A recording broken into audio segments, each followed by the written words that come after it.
महाभारत का सबसे बड़ा रहस्य। क्या आप जानते हैं कि महाभारत में एक ऐसा योद्धा था जिसे कोई हरा ही नहीं सकता था? ये कहानी है भीष्म पितामह की, जिन्हें महाभारत का सबसे शक्तिशाली योद्धा माना जाता है। भीष्म पितामह को एक अद्भुत वरदान मिला था, इच्छा मृत्यु का वरदान, जिसका मतलब था कि जब तक वो खुद ना चाहें, कोई उन्हें मार ही नहीं सकता था। कुरुक्षेत्र के युद्ध में पांडवों की पूरी सेना भी उन्हें हरा नहीं पा रही थी। हर दिन हजारों योद्धा उनके सामने हार रहे थे। तब श्री कृष्ण ने एक चाल चली और उन्होंने शिखंडी को आगे किया, जिसके सामने भीष्म कभी हथियार नहीं उठाते थे। अर्जुन ने शिखंडी के पीछे खड़े होकर भीष्म पर तीरों की वर्षा कर दी। लेकिन सबसे बड़ा राज यहां छुपा है कि भीष्म चाहते तो उस समय भी बच सकते थे, लेकिन उन्होंने जानबूझकर अपने हथियार नीचे कर दिए। क्यों? क्योंकि वो समझ चुके थे कि वो अधर्म का साथ दे रहे हैं।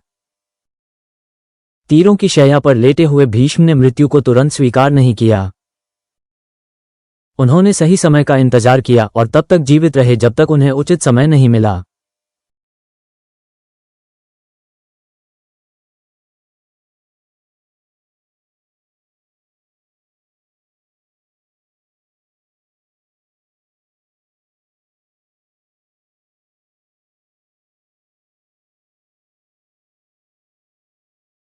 क्योंकि उन्होंने अपने जीवन में सच्चाई और धर्म को सबसे ऊपर रखा, और उनकी यही विशेषता उन्हें महाभारत के सबसे बड़े योद्धा के रूप में स्थापित करती है।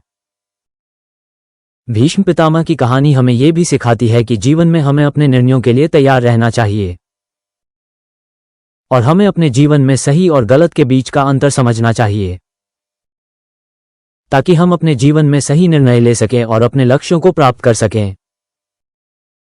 भीष्म पितामह की कहानी हमें यह भी सिखाती है कि जीवन में हमें अपने स्वार्थ को त्यागना चाहिए और दूसरों के लिए काम करना चाहिए, ताकि हम अपने जीवन में सच्ची खुशी और संतुष्टि प्राप्त कर सकें। और अंत में भीष्म पितामह की कहानी हमें यह सिखाती है कि जीवन में हमें अपने मूल्यों और सिद्धांतों को कभी नहीं भूलना चाहिए।